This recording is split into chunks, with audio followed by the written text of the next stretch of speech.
Hello friends, मैं हूं ब्रह्मानंद और मैं आपका स्वागत करता हूं मेरे चैनल देसी फंडा फॉर यू। फ्रेंड्स, आज हम यूटीआई एएमसी के बारे में बात करने वाले हैं, जिसका आईपीओ 29 सितंबर को लॉन्च हो रहा है। इसमें हम इस एएमसी का पूरा फुल डिटेल में डिस्कशन करेंगे, जानेंगे कि इसका बिजनेस कैसा है और इसका ग्रोथ रेट कैसा है, क्या हमें इसमें इन्वेस्ट करना चाहिए या नहीं। तो चलिए डिटेल में बात करते हैं। फ्रेंड्स, इसका इशू डेट है 29 सितंबर को, जो कल लॉन्च होने वाला है, और 3 दिनों के लिए यह है। 1 अक्टूबर तक इसका लास्ट डेट है। फ्रेंड्स, यह बुक बिल्ट इशू आईपीओ है। इसमें साइज जो है 3 करोड़ 89 लाख 87,081 इक्विटी शेयर जो है यह ला रही है, जिसमें एग्रीगेट यह जो है 2,159 करोड़ का फंड रेज करेगा। इस यूटीआई एएमसी का फेस वैल्यू 10 रुपये का है। आईपीओ प्राइस जो रहेगा, जो आपको एक शेयर का जो प्राइस पड़ने वाला 552 से 554 तक का के बीच में इसका रेट है। जो मार्केट लॉट इसका 27 शेयर का है। मिनिमम ऑर्डर क्वांटिटी 27 शेयर है, मतलब आपको एक लॉट में 27 शेयर आपको लेना होगा। अगर आपको इसमें इस आईपीओ में इन्वेस्ट करना है तो मिनिमम 27 शेयर आपको लेना होगा। फ्रेंड्स, नेक्स्ट हम बात करेंगे इसके कुछ इंपॉर्टेंट डेट्स के बारे में बात करते हैं, टाइम टेबल और टेंटेटिव डेट्स के बारे में। बिड ऑफर ओपन ऑन 29 सितंबर को हो रहा है और क्लोज ऑन 1 अक्टूबर को हो रहा है। Finalisation of basic of allotment जो है 7 अक्टूबर तक कर दिया जाएगा। इनिशिएशन ऑफ रिटर्न 8 अक्टूबर को है, और क्रेडिट आपके डीमेट अकाउंट में जो क्रेडिट किया जाएगा शेयर को, वह 9 अक्टूबर तक का है डेट।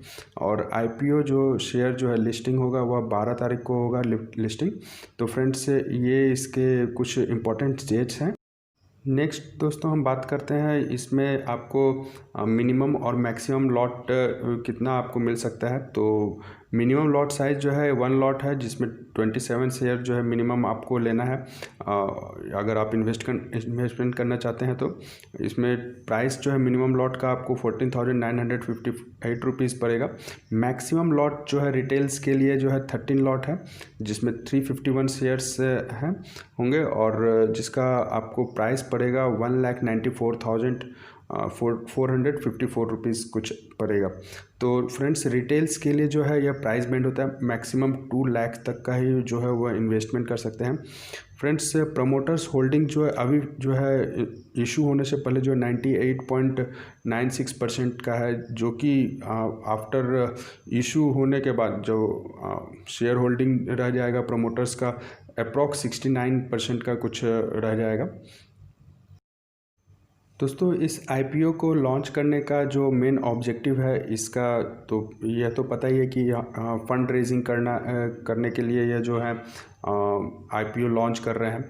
दूसरा है जो शेयर होल्डर्स के पास जो मैक्सिमम जो सेबी का रूल है एक, कि अगर आपके पास ऑलरेडी एक एएमसी में तक इन्वेस्ट कर रखा है तो आपको जो है दूसरा एएमसी में 10% से ज़्यादा आपका इन्वेस्टमेंट नहीं रहना चाहिए। तो इसलिए जो है जो इनके जो प्रमोटर्स हैं वह अपने होल्डिंग को जो है वह सेल करने वाले हैं।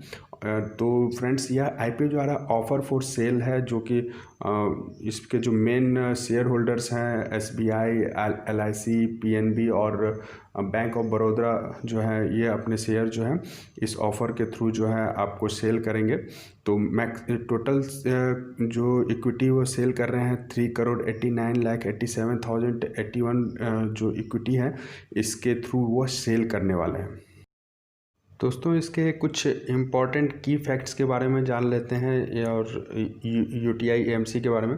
तो friends, according to CRISIL, UTI AMC is the largest AMC in India in terms of total AUM, asset under management. इसके अंदर में सबसे बहुत बड़ा सेकंड लार्जेस्ट एएमसी है, और 8th largest AMC in India in terms of mutual fund quarterly average AUM. Friends, UTI AMC India की सबसे पहली म्यूचुअल फंड एएमसी है, जिसका शानदार 55 सालों का एक स्ट्रॉन्ग हिस्ट्री रहा है और एक तरह से 20 से 25 साल का इसका मोनोपोली रहा है म्यूचुअल फंड इंडस्ट्री में।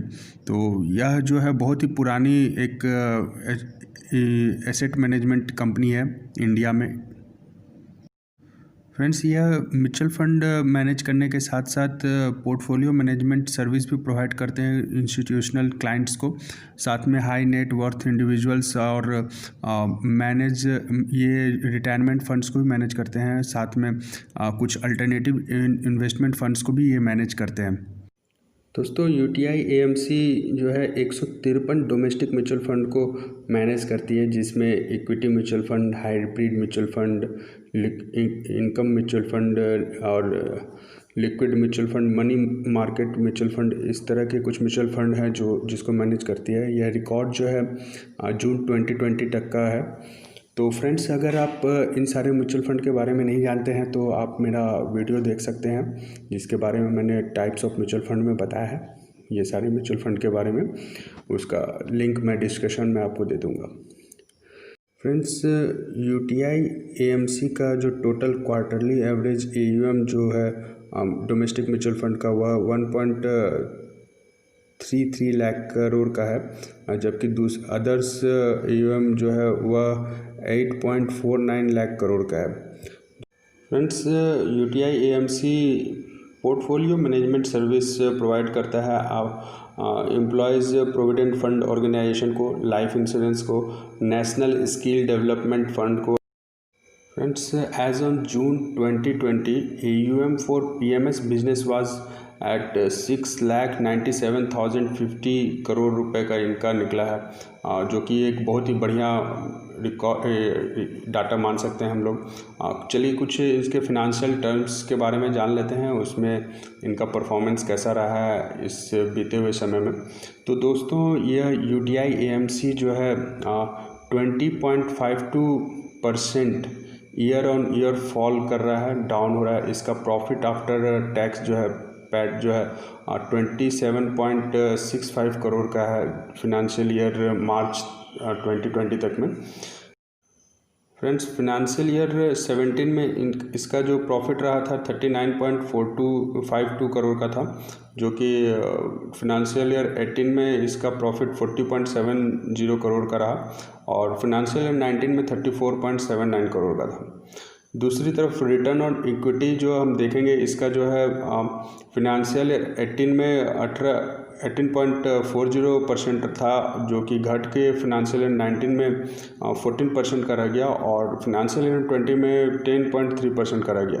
तो यह जो डिग्रोथ दिख रहा है यूटीआई एएमसी में पिछले 2-3 सालों से, तो यह एक इफ़ेक्ट डालेगा। और यह सोचने वाली बात भी है कि जो ये IPO लॉन्च हो रहा है उसमें भी हो सकता है कि इसका इफ़ेक्ट पड़े।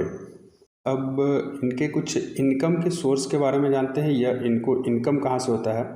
दोस्तों, they charges management fee from the client to manage their funds.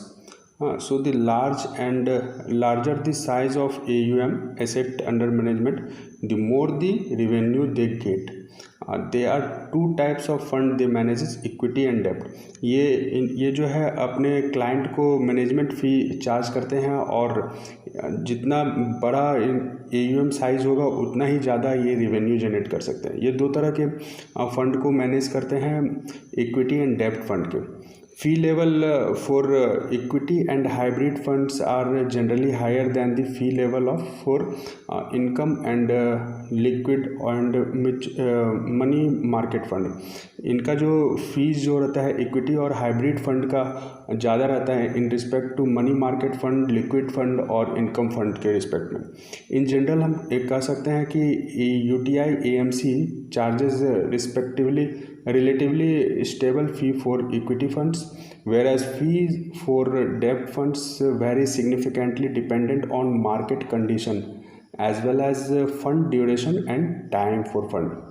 तो दोस्तों, इनका जो चार्जेस जो रहता है, अगर इक्विटी और हाइब्रिड फंड में ज़्यादा रहता है और इसका डेब्ट फंड में कह सकते हैं हम कि डिपेंड करता है मार्केट कंडीशन पे। तो जितना ज़्यादा AUM साइज़ होगा उतना ज़्यादा ही इनका रेवेन्यू जनरेट होगा। फ्रेंड, लास्टली इसमें कंक्लूज़न यही निकलता है कि यह जो UTI AMC है एक अट्रैक्टिव प्राइस में मिल रहा है अभी हमें विद रिस्पेक्ट टू इनके जो कंपटीटर हैं ऑलरेडी जो जिन मार्केट में अवेलेबल है HDFC AMC और निपॉन AMC, उनके रिस्पेक्ट में यह आपको जो है उनसे कम प्राइस में मिल रहा है। तो प्राइस के अट्रैक्टिव प्राइस के अलावा अगर हम इसके फिनेंशियल स्टेटमेंट को देखें तो इनका जो है ईयर ऑन ईयर डिग्रोथ ही दिखा रहा है, तो वहाँ पर यह एक वीक पॉइंट है। तो दोस्तों, अगर आप UTI AMC के लिए इस IPO के लिए अप्लाई करना चाहते हैं तो जीरोधा के थ्रू आप अप्लाई कर सकते हैं ऑनलाइन। और तो फ्रेंड्स, अगर मेरा आज का वीडियो आपको पसंद आया तो लाइक एंड सब्सक्राइब जरूर करिएगा और थैंक यू।